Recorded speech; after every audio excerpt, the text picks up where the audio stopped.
de la peste et de ses ravages.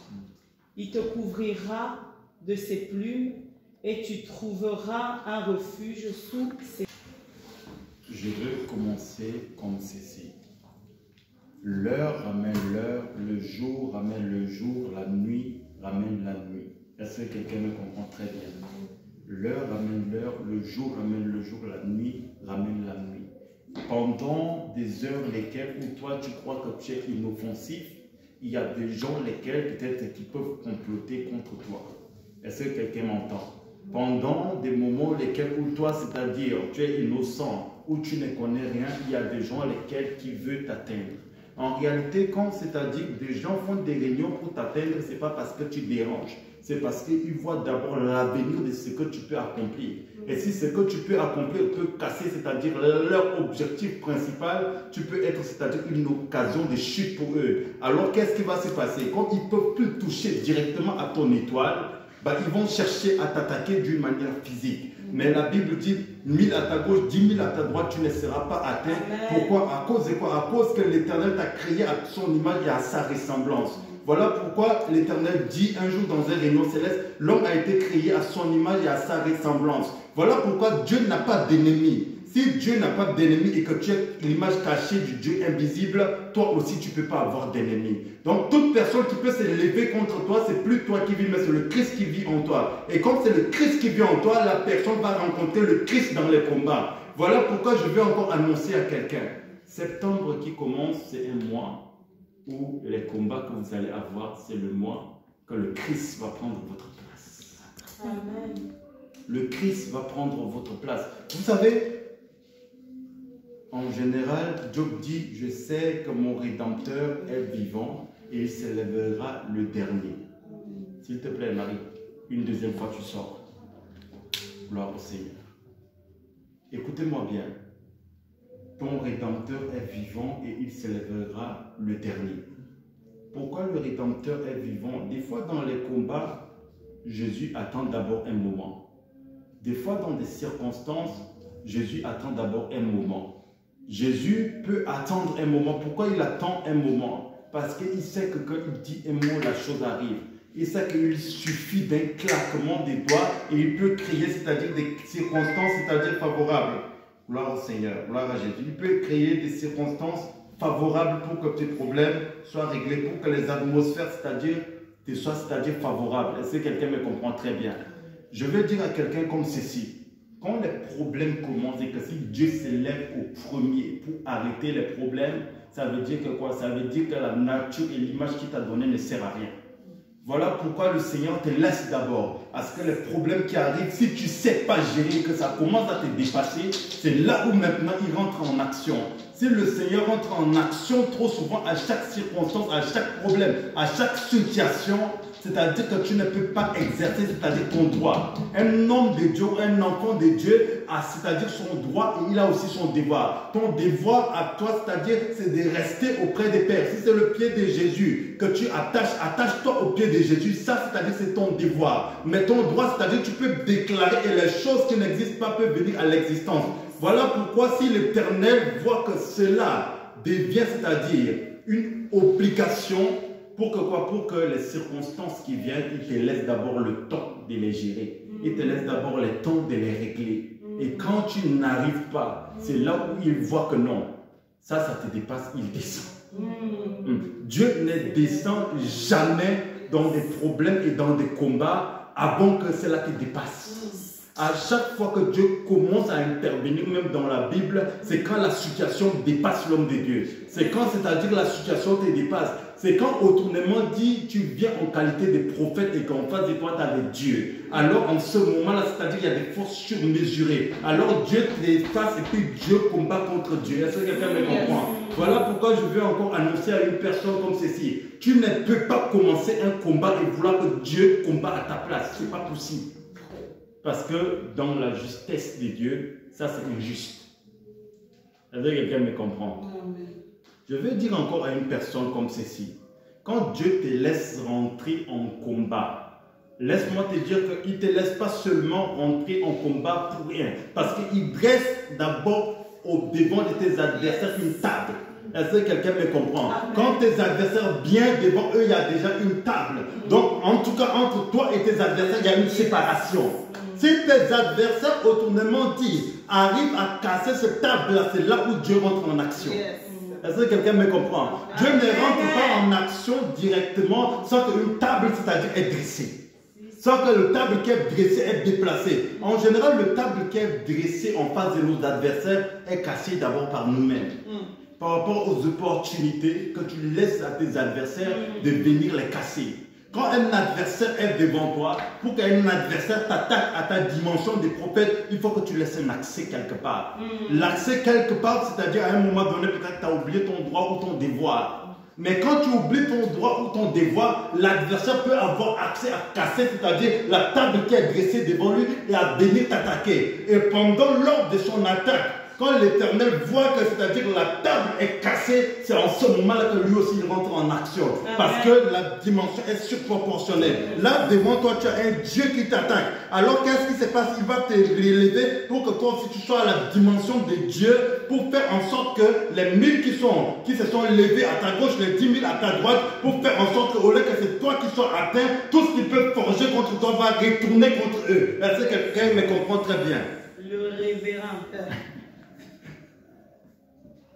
Gloire au Seigneur, gloire à Jésus. Amen. Écoutez-moi bien. Quand l'Éternel te dit, aussi longtemps que tes ennemis vont s'élever contre toi, aussi longtemps Dieu ne va rien faire. Parce que ça, c'est à ton niveau, à toi. Les démons et les sorciers, c'est à ton niveau, à toi. Les esprits, c'est à ton niveau, à toi. Ce n'est pas au niveau des dieux. Parce que le niveau des dieux, c'est quand tu déclares quelque chose et ce qui n'existe pas peut être créé. Ça, c'est le niveau des dieux. Donc, le niveau des dieux, c'est de créer. Le niveau des dieux, ce n'est pas de rentrer dans les combats. Voilà pourquoi, quand Lucifer, c'est-à-dire rébellé, il a été précipité. Est-ce que quelqu'un me comprend très bien?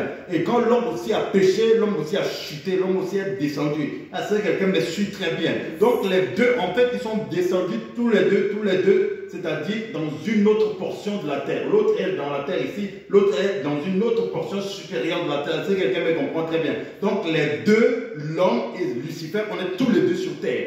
Seulement que l'homme, c'est-à-dire est passager, Lucifer aussi, il est quoi? Passager. Est-ce que quelqu'un me comprend très bien? Donc ça veut dire que quand je viens avec ce genre de logique, la dimension est proportionnelle.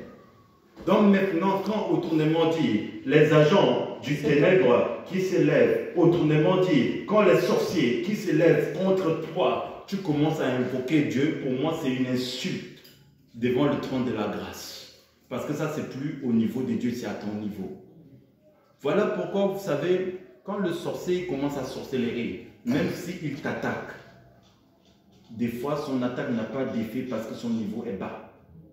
Vous savez, qu'est-ce qui se passe quand Moïse s'est présenté, que Dieu est venu envers Moïse, le bâton s'est transformé en serpent et Moïse a pris, c'est-à-dire le queue du serpent, et le bâton est devenu quoi? Serpent. Pourquoi Dieu a fait ça? Dans l'acte prophétique, l'image du Dieu des pharaons, c'est le serpent. Est-ce que quelqu'un me comprend? Donc, dans l'acte prophétique, c'est-à-dire que si Dieu dit à Moïse, je t'ai fait Dieu devant Pharaon, il faut que quoi? Il faut que le Dieu des pharaons soit méprisé ou bien soit, c'est-à-dire emprisonné quelque part. Donc, le Dieu des pharaons est emprisonné dans la main de Moïse. Est-ce que quelqu'un me comprend très bien? Voilà pourquoi quand Moïse maintenant vient devant Pharaon, vu que son Dieu est emprisonné entre ses mains, qu'est-ce qui va se passer? Il va se passer que tout ce que Pharaon peut faire n'aura plus d'effet contre Moïse. Tout ce que Pharaon peut faire contre la vie des enfants d'Israël n'auront plus d'effet parce que le Dieu du Pharaon est maintenu en main. Voilà pourquoi quand aussi le sorcier s'élève, l'esprit que le sorcier, c'est-à-dire adore, le Seigneur dit qu'autrement, il te donne le pouvoir de marcher sur les serpents, sur les scorpions. Donc ça veut dire que le chef de l'esprit là, déjà tu le domines. Donc cet esprit là, déjà il est sous tes pieds et plus encore son serviteur. Et si tu attrapes le chef, qui est Satan, qui n'a plus rien contre toi, ce n'est pas l'élève qui peut te dépasser. Est-ce que quelqu'un me comprend très bien? Amen. Voilà pourquoi je peux encore annoncer à quelqu'un comme ceci. À partir de ce mois de septembre, Tout sorcier qui s'élèvera contre toi va comprendre que son Dieu est entre tes mains. Amen. À partir de ce moment ici, tout c'est-à-dire ennemi qui va s'élever contre toi, son chef est entre tes mains. Amen. Pourquoi? Parce que le Seigneur te donne le Dieu de tes ennemis entre tes mains. Et quand tu as, c'est-à-dire leur Dieu entre tes mains, tu peux ordonner en sorte que leur Dieu leur attaque. Amen. Révérend. Je veux encore dire à quelqu'un comme ceci, tu ne peux pas accepter que tes ennemis s'élèvent contre toi sans savoir que tu as, c'est-à-dire leur leader entre les mains. Et beaucoup de gens reçoivent des attaques parce qu'ils ne savent pas ordonner au chef des esprits de réagir et de régler leurs disciples. Quand tu veux t'attaquer à un disciple, ça veut dire que tu te rabaisses au niveau des disciples et alors le chef de ces disciples-là peut te faire dur. Mais quand c'est-à-dire que tu as le chef du disciple entre tes mains, qu'est-ce qui va se passer? Le niveau est surproportionné. Tu peux dire au chef du disciple que non, non, non, vous et moi, il y a une distance d'écart, c'est-à-dire des nominations. Alors voilà pourquoi beaucoup des esprits ne peuvent pas envoyer leurs éléments pour venir t'attaquer comme ça gratuitement. C'est pas possible. Si c'est possible, c'est parce que tu as failli à ton droit ou bien tu as failli, c'est-à-dire à ton devoir. Et ton devoir, c'est de faire comprendre que quand quelqu'un programme et projette même quelque chose contre toi. Vous savez, dernièrement, j'ai dormi à l'église. J'avais vu une vision et dans la vision, il y avait des gens qui ont commencé, c'est-à-dire des complots d'une manière satanique contre moi. J'ai dit au Seigneur de me faire rentrer dans leur, de me faire rentrer en esprit dans leur rituel, c'est-à-dire dans leur, c'est là où ils font leur rituel, dans leur temple. Je les ai dit ceci, le serpent que vous adorez va vous attaquer. Une fois, quand ils ont commencé les attaques, j'ai déclaré en même temps, j'ai tourné le tourbillon de leurs attaques, cela est retourné contre eux, ils sont morts d'une manière physique. Ils sont morts d'une manière physique. Et je peux annoncer à une personne comme ceci. Si tu venais seulement en qualité de prophète, c'est toi qui allais ramasser la sentence. Bien sûr, l'Éternel peut, c'est-à-dire autrement dit, te distinguer, ou bien il peut, c'est-à-dire toujours t'épargner. Mais, désolé, mais tu vas quand même recevoir de l'attaque avant que l'Éternel t'épargne. Mais quand tu viens en qualité de Dieu, il n'y a pas d'épargne. L'Éternel ne t'épargne pas, l'attaque ne peut pas te toucher. Est-ce que quelqu'un me comprend très bien? Voilà pourquoi quand, c'est-à-dire, je les ai vus, j'ai ordonné, c'est-à-dire aux esprits qui adorent que l'esprit les attaque. Pourquoi? Parce que eux et moi, le niveau n'est pas le même. On ne peut pas se mesurer parce que moi j'ai reçu le pouvoir, j'ai reçu l'autorité. La Bible dit à ceux qui l'ont reçu, il leur a donné le pouvoir de devenir enfants de Dieu. Comme je suis enfant de Dieu, tu ne peux pas m'attaquer comme ça. Parce que si je sors d'une famille royale ou bien je sors, c'est-à-dire d'un sang royal, je ne peux pas être attaqué par n'importe quel individu. Sinon, c'est-à-dire les gardes-corps que j'ai comme les anges, tu auras d'abord affaire à eux avant même, c'est-à-dire de m'atteindre. Mais trop souvent, la Bible dit vous êtes des dieux mais vous mourrez comme des hommes. Pourquoi? Parce que vous vous dégradez, vous descendez au niveau des hommes. En réalité, dans l'homme, c'est l'esprit. Est-ce que quelqu'un me comprend très bien? Donc, c'est-à-dire, si tu oublies que, c'est-à-dire, la personne qui t'a créé, il est lui-même esprit, bah, qu'est-ce qui va se passer? Tes mouvements me distraient. Qu'est-ce qui va se passer? Il va se passer que toi aussi, tu es esprit. Dieu t'a créé en tant qu'esprit. Est-ce que quelqu'un me comprend? Amen. Dieu t'a créé en tant qu'esprit. Et comme Dieu t'a créé en tant qu'esprit, ceux qui sont, c'est-à-dire charnels, ne peuvent pas te dominer. Toi, c'est-à-dire, tu es créé pour avoir une vie éternelle. Celui qui est créé pour la mort éternelle n'a rien à te dire. Est-ce que quelqu'un me comprend très bien? Amen. Voilà pourquoi les circonstances lesquelles tu te retrouves dedans. Il y a des hommes qui créent, ou bien il y a des gens méchants qui créent des circonstances bizarres. Mais dans ces circonstances bizarres-là, si tu viens leur attaquer, au nom de Jésus, je vous dépouille. Ils vont vous démontrer aussi qu'au nom de Satan, ils vont vous combattre. Quand tu viens avec ton nom de Jésus, la Bible dit quoi? Dieu l'a souverainement élevé. Est-ce que quelqu'un me comprend très bien? Donc, autrement dit, si tu es en lui, Dieu t'a souverainement aussi quoi? Élevé. Parce que tu es co-héritier avec le Christ. Quand Dieu t'a souverainement élevé, tu ne peux plus, c'est-à-dire dégrader et chuter et venir au nom de Jésus encore combattre. Non, non, non, non, non, non. Devant Jésus, tout genou fléchit. Amen. Voilà pourquoi devant toi, tout genou doit aussi fléchir. C'est quoi ça?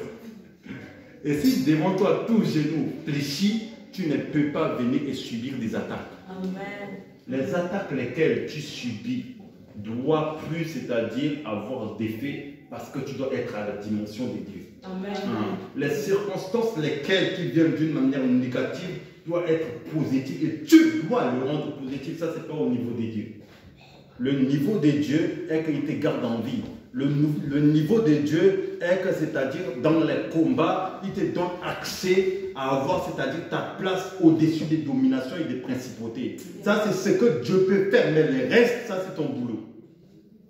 Et souvent, quand tu rates un peu ton boulot, bah, tu ramasses la sentence.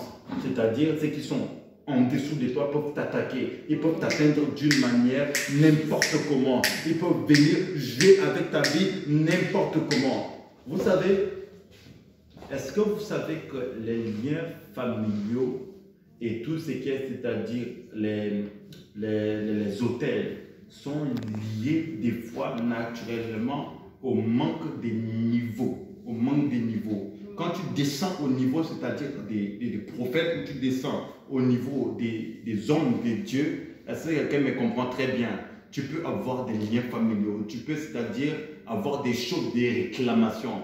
Mais quand tu montes maintenant à la dimension de Dieu, même si les liens familiaux viennent te réclamer, le Seigneur peut leur montrer que non, ton niveau et leur niveau n'est pas proportionnel. Voilà pourquoi vous allez voir, certaines personnes, ils ont des problèmes dans leur vie, mais ce n'est pas lié forcément à des liens familiales. Mais beaucoup de chrétiens, des fois, ont des liens familiaux, des choses qui leur réclament, plus encore leurs ennemis qui se lèvent contre eux, parce que ton ennemi peut se lever seulement que quand il y a une porte ouverte. Est-ce que quelqu'un me comprend très bien? Et cette porte ouverte-là, quand c'est-à-dire autrement dit, tu es au niveau maintenant des prophètes, bien tu es au niveau des hommes de Dieu, tu laisses une porte ouverte à ce que les sorciers, ou bien à ce que les pères qui ont fait des liens, ou bien les pères qui ont fait des alliances, les pères qui ont fait des autels contre toi, parce que tu sors de leur lignée, qu'est-ce qui va se passer? Tu vas seulement te ramasser leur alliance, tu vas ramasser cet héritage. Mais quand tu deviens Dieu, tu ne peux plus, c'est-à-dire avoir les héritages des liens familiaux, ce n'est pas possible. Et des fois, quand les liens familiaux s'élèvent contre toi, même les liens familiaux, quand ils s'élèvent, quand tu es en Christ et tu deviens enfant de Dieu, il y a aussi une table qui est dressée. Et quand c'est-à-dire les liens familiaux cassent cette table-là, c'est là où aussi l'Éternel s'élève et puis il fait, c'est-à-dire en fait que tu fasses la distinction. En fait que tu sois, c'est-à-dire la distinction. En fait que tu sois le premier et non le dernier. En fait que tu sois, c'est-à-dire le commencement et non la fin de ce que les gens peuvent prescrire pour toi. Est-ce que quelqu'un me comprend très bien? Beaucoup de gens sont, c'est-à-dire la fin de ce que les gens prescrivent parce qu'ils oublient qu'ils sont des dieux. Et quand tu es Dieu, je ne peux pas te laisser qu'à ma dimension de Dieu, tu prescris quel peut être mon avenir. Ce n'est pas possible. Parce que quand tu vas te lever avec des ordonnances, quand tu vas te lever avec des prescriptions, c'est lui qui t'a donné le pouvoir de faire cette ordonnance. Je vais l'ordonner en sorte que cette ordonnance-là soit ton ordonnance à toi. Pourquoi? Parce que je suis un Dieu. Est-ce que quelqu'un me comprend très bien? Voilà pourquoi quand c'est-à-dire vous avez des choses qui vous dépassent, vous avez des circonstances, c'est-à-dire qui ne sont plus meilleures pour vous. Refusez en sorte que vous rentrez en confrontation avec ces circonstances. Parce que quand vous rentrez directement en confrontation, vous vous dégradez et les circonstances peuvent prendre les dessus. Et souvent, quand les circonstances prennent les dessus, c'est parce qu'on est dégradé, on est revenu au niveau des prophètes. Mais si, autrement dit, il y a des circonstances négatives, tu vois, c'est-à-dire l'esprit qui a créé cette circonstance. Au-dessus de lui encore, il y a un démon, et au-dessus de ce démon-là encore, il y a un autre démon, et au-dessus de ce démon-là, il y a Lucifer. Tu vas directement, tu ordonnes à Lucifer de venir dire à l'esprit d'attaquer la personne qui est, c'est-à-dire une prise de contact entre toi et lui. Voilà pourquoi vous devrez absolument comprendre qui vous attaque, en quel moment, en quelle circonstance, en quel positionnement. Parce que quand quelqu'un est dans une position dans le règne de l'esprit, il t'attaque. Et tu ne sais pas c'est qui son supérieur, tu vas subir les attaques. Et le temps que tu vas commencer à prier d'abord pour être défensif et puis avant d'être offensif, l'attaque va déjà prendre une longueur d'avance sur ta vie, sur ta personne. Donc quand tu connais directement la personne qui est c'est-à-dire au-dessus de leur rang, tu ordonnes à la personne va venir déraciner lui-même, sans même que tu rentres en action. Parce que si il ne le fait pas, avant même l'heure, tu peux le sceller dans les lieux arides. Est-ce que quelqu'un me comprend très bien?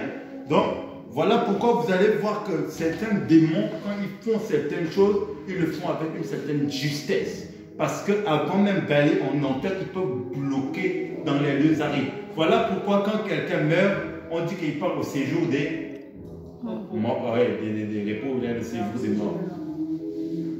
Mais quand c'est-à-dire un démon peut être scellé, il est scellé d'abord dans les lieux arides. Un esprit peut être scellé dans les lieux arides avant d'entendre aussi, c'est-à-dire le jour du jugement dernier. Donc de la même manière, comme je vous ai expliqué, de la même manière où Lucifer a chuté, c'est de la même manière où l'homme aussi a chuté. Comme les deux ils ont chuté, ils ont c'est-à-dire un niveau proportionnel. Seulement que l'homme est supérieur parce que quoi? Parce qu'il a le Christ.